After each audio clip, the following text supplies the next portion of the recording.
Hello Gemini, Sun, Moon Rising, and Venus signs. Kamusta kayo? Sana po'y nasa mabuti kayong kalagayan. Welcome back po sa Star Tarot. Kung bago kayo rito, welcome din kayo. Thank you sa inyong support. I truly appreciate it. God bless you all. So Gemini, pauna mensahe ninyo 6 of Autumn. Ayan. So this is good kasi parang meron kayong paparating na regalo. This could be material gift or baka financial gift or opportunity, no?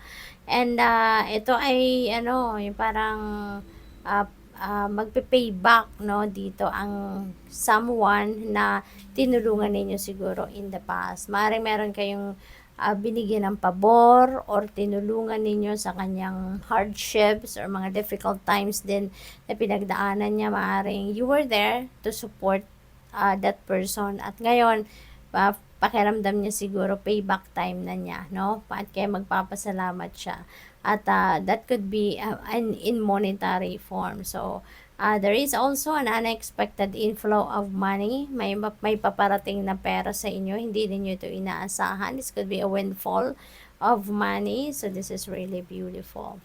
What else? We have 4 of Autumn. Ayan. So this is a reminder for you dahil lalo-lalo na sa ngayon na meron paparating na blessing, may paparating na financial blessing sa inyo. Kaya you're being reminded here to manage your resources wisely. Alagaan ninyo ang inyong pera, pagplanuhan ninyong mabuti kung paano ito gagastusin, saan ilalagay, 'di ba? I-allocate niyo sa kung ano mang project or kung ano ang inyong pangangailangan. So there is a need for you to balance, no? Your kaperahan. Kaya siguro kung hindi pa kayo gumagawa ng financial plan or budget plan, maybe now is the time na kailangan ninyong simulan na magkaroon kayo ng ganon para namomonitor ninyo ang takbo ng inyong pera, namomonitor ninyo ang in and out of your money. Okay? We have 7 of Summer. Ayan. So, this is good kasi mawawala na din, no, sa ano ninyo yung pagpo-procrastinate, yung pag-hesitate, yung pagdadalawang isip ninyo, yung pagdududa ninyo sa inyong sarili or sa inyong kakayanan.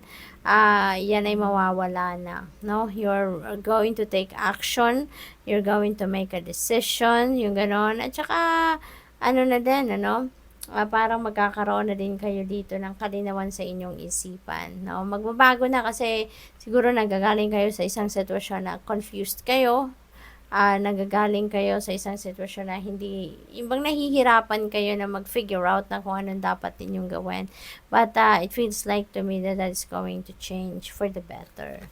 What else? We have 2 of Autumn. Yan, multitasking kayo, Gemini, and sipag-sipag ninyo. Maaring marami kayong trabaho, marami kayong ginagawa, marami kayong kailangan puntahan, asikasuhin, pagdiskartehan, yung ganoon. Pero ang maganda dito, sabi sa card, you know, maaring kahit marami kayong ginagawa, multitasker kayo, talent ninyo yan, kaya kahit papano, hindi kayo masyadong nai-stress, hindi kayo masyadong napapagod, kasi maaring ini-enjoy din ninyo kung ano ang inyong ginagawa, no? So, that's good. We have Ace of Spring. This is a beautiful energy kasi this is new beginning energy. So, there is a fresh start. Kaya, feeling ko dito, magte-take action na kayo, no? Mawawala na talaga yung procrastination ninyo, yung self-doubt, pag-hesitate ninyo, mawawala na yan. That is going to fade away na. And you are going to take action, no? Mas magiging malakas na ang inyong loob ngayon at masaya kayong sisimulan ng kung ano man endeavor na ito, no, na merong dadating sa inyo. So, kung ano man ang sitwasyon na to, no, this could be related to your job, to your career, yung ganon.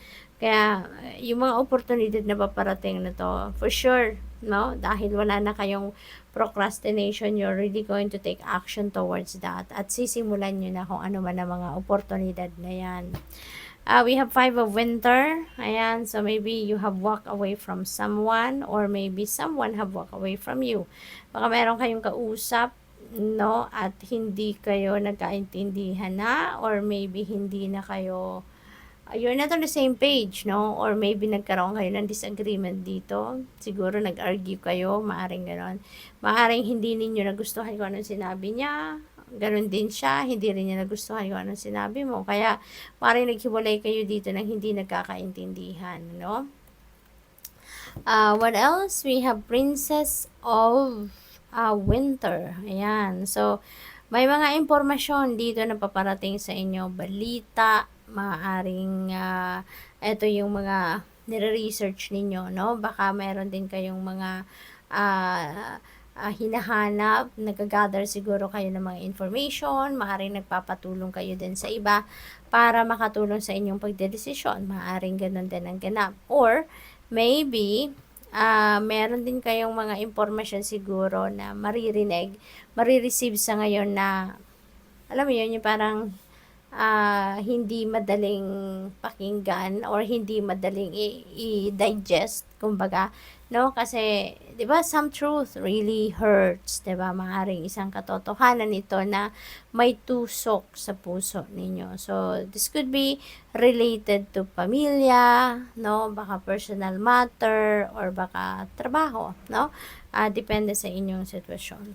So, we have justice, and justice energy. There are, siguro yung mga impormasyon na to, ito yung kailangan ninyong pag-isipan mabuti. Kailangan ninyong pagdesisyonan before you believe it. No, kailangan ninyong pag-isipang mabuti if this is true or not, no? Ito nga ba talaga ang totoong nangyari? Totoo nga ba ang mga impormasyon na to, 'di ba? Kailangan ninyo sigurong i-review muna mga impormasyon na 'yan before ninyo paniwalaan, no? At maaari din ang iba sa inyo dito, baka meron kayong pinaglalaban, lalo-lalo na sa korte, no? Maaaring meron kayong mga complaints or baka nag-file kayo ng case, no? Annulment, divorce, child custody, mga dispute siguro sa mga ari-arian, or mga karapatan sa trabaho na hindi binibigay sa inyo. Mga along those lines, no? Depende sa inyong sitwasyon. But whatever the case may be, you know, when the justice card, no, comes out sa isang reading, that signifies na kung ano man yung deserve ninyo, yun ang makukuha ninyo, yun ang ibibigay sa inyo ng universe. Kung may mga case kayo na naghihintay na lang kayo ng desisyon ng korte, the decision may come in sooner at ayan ay pabor sa inyo. So, good luck. Thank you for watching. Love and light. Namaste.